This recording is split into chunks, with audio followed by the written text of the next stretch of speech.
e nesse vídeo a gente vai falar sobre as principais novidades do C# 9. E aí, Dev, tudo bem contigo? Eu tô bom, principalmente agora, né? Que finalmente meu cabelo foi cortado. Pra quem não me conhece, meu nome é Fred, e se tu te interessar por C#, desenvolvimento de jogos com Unity, ASP.NET ou Desktop, te inscreve no canal e ativa o sininho, que é pra não perder nenhum vídeo, beleza? Então agora acho que provavelmente a gente já tem um patrocinador, né? Ô Pierre, já tem patrocinador, cara? Ainda não? Nem queria mesmo. Então sem mais delongas, partiu pra tela do computador. No momento que eu tô gravando esse vídeo, o C# 9 ainda tá numa versão preview. E a nova versão vai ser lançada agora no fim de 2020, tá? Então a maneira mais fácil da gente experimentar o C# 9 é baixando o Visual Studio Preview. Então é só a gente fazer o download aqui, versão Community, pode ser, e instalar, beleza? Eu já abri o Visual Studio Preview aqui e criei uma aplicação console .NET Core. Então eu vou clicar com o botão direito aqui no nosso projeto, em Propriedades, em Application, eu vou trocar o Target Framework para .NET 5.0. Salvar, fechar. Então agora a gente já está utilizando o C# 9, tá? E a primeira novidade que eu quero falar é uma coisa bem interessante que é chamado de Top Level Statements. E com essa nova funcionalidade a gente pode remover todo esse código aqui que normalmente assusta programadores mais iniciantes, né? Então olha como fica bem mais simples. A gente pode inclusive já colocar o namespace aqui também. E olha só, a gente tem um Hello World de uma linha só. A gente dá um Ctrl F5 aqui. Tá lá o nosso Hello World. Então acho que facilita muito assim, pra gente criar programinhas console bem simples. E se a gente quiser experimentar com alguma coisa, né? Fazer alguns testes ou simplesmente dar uma brincada aqui, essa funcionalidade é bem legal. E por trás das cortinas, o compilador ele vai gerar para nós uma classe program e um método main, tá? Então se a gente abrir um site aqui bem legal chamado sharplab.io,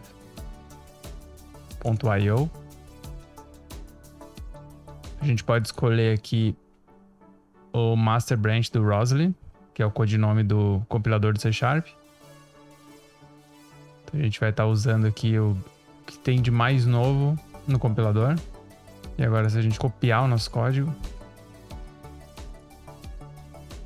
tu vai ver que aqui no resultado da compilação desse C# gerado, tá, pelo compilador, a gente vai ver o mesmo, um código bem similar àquele inicial, tá? Que é a classe program, método main e o nosso código aqui dentro. Uma outra funcionalidade bem legal se chama init-only setters, ou seja, setters de propriedades que podem ser alteradas somente em momento de inicialização da classe. Por exemplo, eu vou criar uma classe aqui, vou criar duas propriedades. E uma maneira bem comum que os programadores C# têm de criar essa classe aqui é utilizando um inicializador. Por exemplo, var t igual a new test. E quando a gente abre aqui as chaves, nós podemos inicializar o valor dessas properties.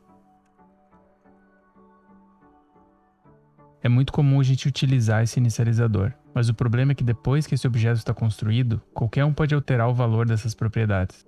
Se a gente colocar private aqui, por exemplo, somente a classe test vai poder alterar o valor dessa property. Então, a maneira da gente conseguir fazer com que esses valores aqui não sejam alterados depois da construção seria, por exemplo, marcar essas properties como private, criar um construtor e aí simplesmente setar aqui, né, os valores.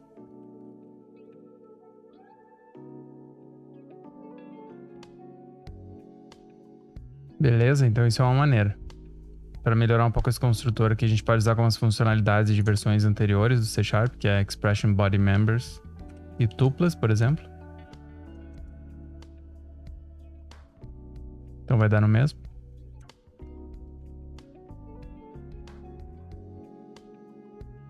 Beleza?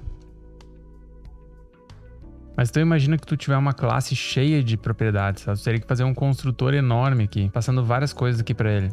Seria meio entediante e trabalhoso fazer isso. Então o C# 9 introduziu esse init-only setters, que é para justamente facilitar esse tipo de operação, tá?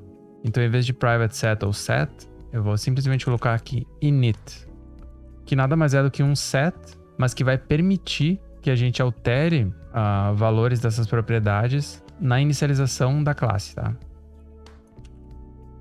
Então, nesse caso, eu não preciso mais de um construtor.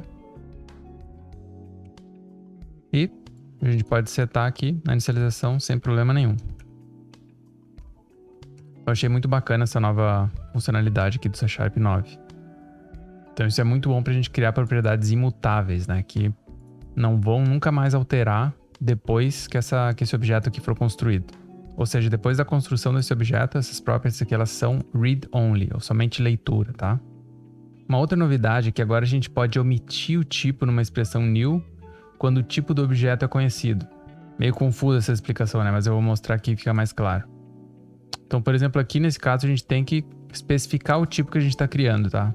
Principalmente porque a gente está declarando que essa variável t é do tipo var, tá? Do tipo implícito. Se eu colocar test aqui, eu posso simplesmente omitir o tipo, tá? Que o compilador vai saber que a gente está construindo um objeto test.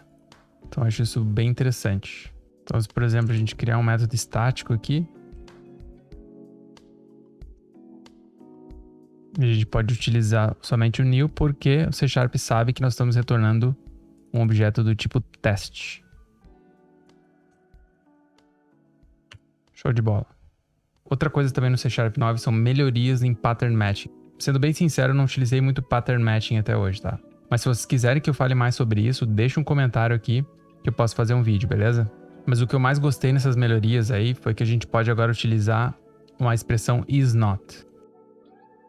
Nós podemos aqui utilizar if t is not null, por exemplo. Que eu acho que fica muito mais claro, né? Do que a gente colocar, por exemplo, isso aqui.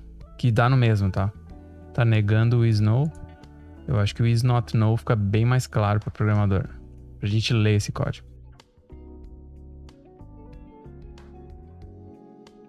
E por fim, eu queria falar sobre os records, que nada mais é do que uma classe com algumas funcionalidades extras, tá? Então, primeiro eu queria falar brevemente sobre classes e structs, para a gente entender um pouco mais porquê dessa nova funcionalidade. Então, vou marcar isso aqui como set mesmo, por enquanto. Então, aqui nós temos uma test class. E eu vou criar aqui uma struct, test struct. E uma coisa que a gente tem que lembrar é que classes são passadas por referência, tá? Então, o que significa passar por referência? Imagina que essa nossa test class aqui é uma casa. E aqui nós estamos criando uma nova casa, construindo uma nova casa, tá? Essa variável t aqui nada mais é do que um endereço para essa casa, ou seja, como que a gente chega nessa casa.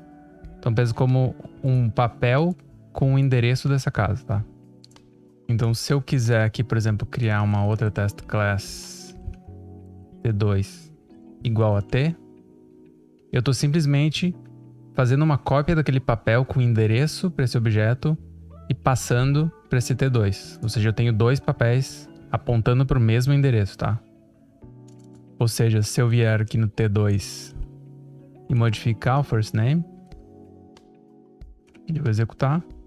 A gente vai ver que mesmo eu estando imprimindo as propriedades da variável t, eu alterei o valor do first name pela t2 e refletiu em t. Justamente porque essas duas variáveis elas estão apontando para o mesmo objeto, tá?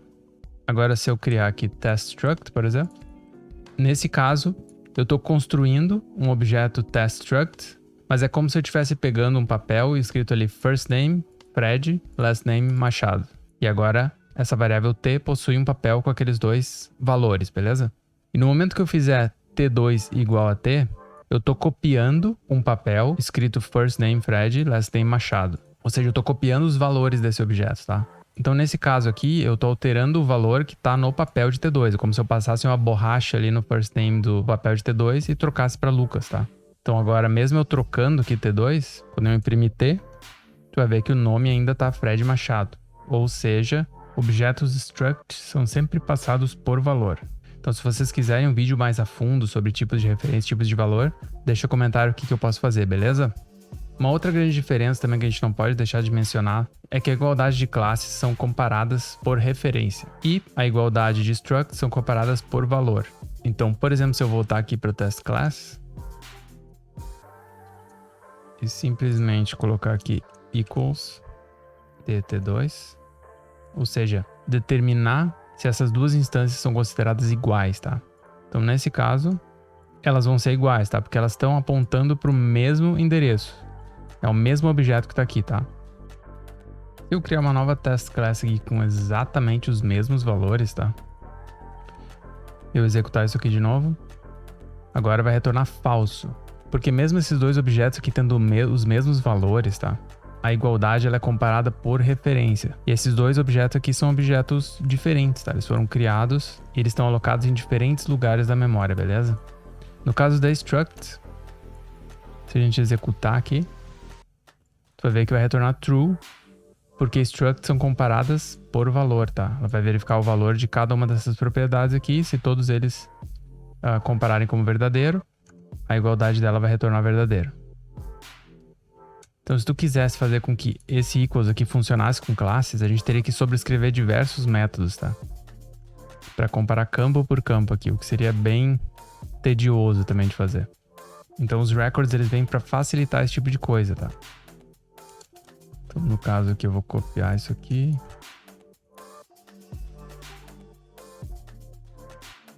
Agora, se eu utilizar test record aqui,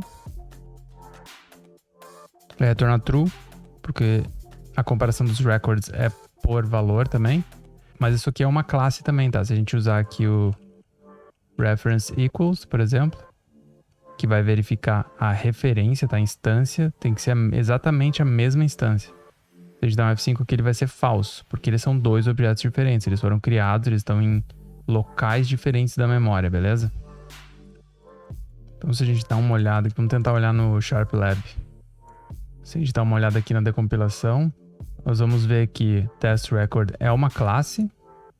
Ela implementa esse iEquatable aqui. Subscreve alguns métodos. Subscreve o diferente, a igualdade. E o método equals aqui também, que vai fazer uma comparação campo por campo, tá? Ela vai comparar o first name e o last name para nós. Então ela vai verificar campo por campo para ver se os valores são os mesmos. E aí vai retornar verdadeiro se, no caso, se eles forem iguais. Uma outra coisa bem legal que a gente pode fazer com records também é utilizar uma expressão with. Então nesse caso, por exemplo, se eu tiver aqui usar meu t, eu posso usar t with first name Lucas, por exemplo. Então aqui eu estou criando uma variável t2 do tipo testRecord, que vai ser igual a t com algumas mudanças. Então a gente pode mudar aqui o valor de algumas propriedades específicas. Então nesse caso aqui, vamos tentar imprimir t2. E a gente vai ver que first name é igual a Lucas, last name Machado. E esse toString aqui bonitinho veio justamente por causa disso aqui. Porque os records eles têm essas funcionalidades extras aqui para facilitar a nossa vida. Outra coisa bem bacana de records também se chama Positional Records. Então aqui no caso a gente poderia colocar entre parênteses first name e last name e declarar nosso record simplesmente assim, tá? Então automaticamente esse record seria criado com uma propriedade first name, uma propriedade last name, com os acessores get e init.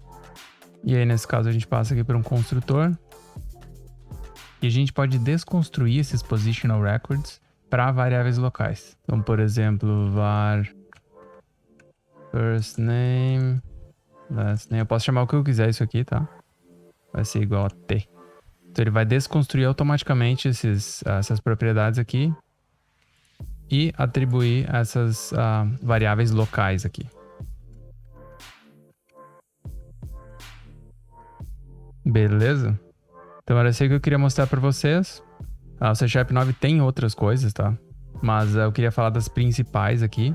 Mas se vocês quiserem, posso fazer vídeo sobre as outras coisas também, não tem problema. Deixa um comentário aqui. E se tu gostou do vídeo, arrebenta esse botão de like aí e te inscreve e ativa o sininho, que é para não perder nenhum vídeo, tá?